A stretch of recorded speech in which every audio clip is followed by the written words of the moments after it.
Great. Hi, everybody. Glad to be with you today.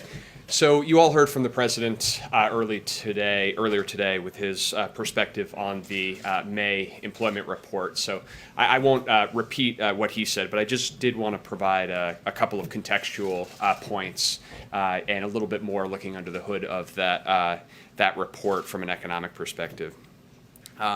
So a couple of things that I think were notable from our perspective. First, beyond the top line strong job gains and the now consistent pace of over 500,000 jobs a month for the last 4 months, we saw in May the largest 1 month decline in long-term unemployment, the long-term unemployment rate since 2011, so in about a decade.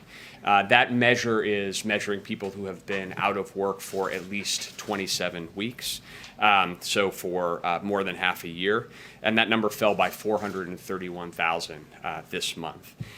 This is a really important indicator, certainly for those of us who have been watching and tracking the economy closely over the course of the last several years and into and through the pandemic, because we know the economic evidence that those who are long-term unemployed tend to have the hardest time getting back into the labor force and eventually find new employment. And so this substantial reduction is an important indicator of the health of the labor market, and something that is obviously very good news for those people and also, I think, for the economy writ large. Second is on wages. And the president touched on this, but we saw average weekly earnings rise 0.5% this month, which consistent with the wage growth that we saw last month. We saw analogous data on aggregate compensation come out earlier this week. And this again is it's good news for the American worker, and also consistent with what the president was talking about when he went to Cleveland last week, around looking at the broader goals of our economic recovery to drive toward full employment and to put our economy in a situation where we see sustained job gains, but also wage gains for American workers. Third point is just how we see in this jobs report some of the impact of the American Rescue Plan and the specific elements of that that were designed to try to address challenges that we face.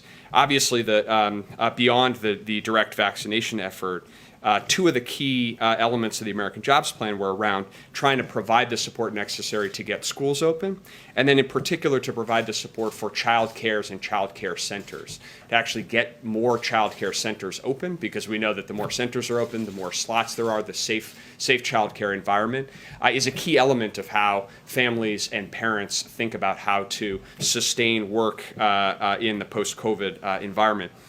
In May, we saw employment increase by 103,000 in state and local education. That is a direct result of seeing more schools open, more educator jobs, good news for those people who are getting back to work, but also for the broader economic recovery. We saw 18,000 jobs added in child and daycare services. Again, you draw a direct line between the resources that were provided in the rescue plan for those purposes and the results we're seeing now. I would also provide the context on that. Despite that progress, we're still down 800,000 state and local education jobs since February 2020. And we're still down 135,000 jobs in childcare. And I think that that's a reminder of the depth of the crisis of this pandemic, the ways that we have to go, but also, I think, importantly, a reminder of why it is that we focused on passing a rescue plan that would sustain support over the course of this year. That the rescue plan was designed to not just provide support for a day or for a month, but over the course of the year, as we understood and the need to continue to provide support, to continue to build back to a stronger foundation. Fourth, I think that we're looking at this employment report in the context of a number of contemporaneous economic data points. First, probably the most important that provides, I think, additional reason for economic optimism is that this report was a snapshot of where we were on May 12th.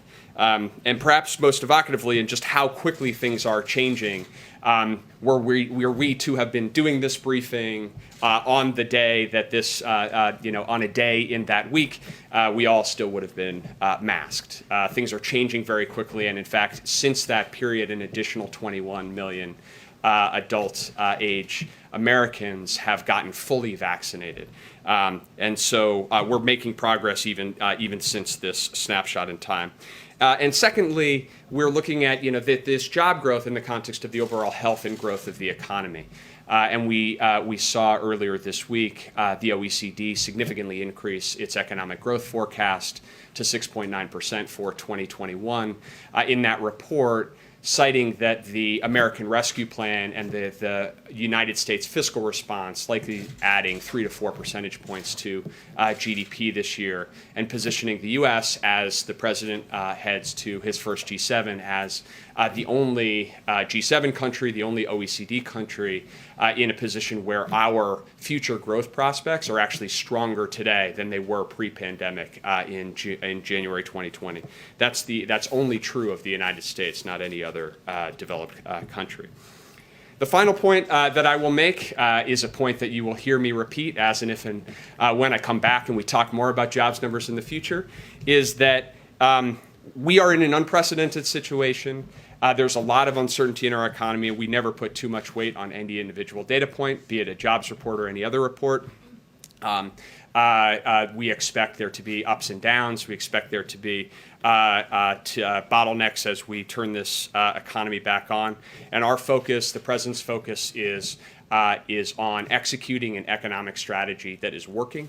We see that in the data from today, but to be patient and think to the long term about what the American economy needs and the American workers need as well.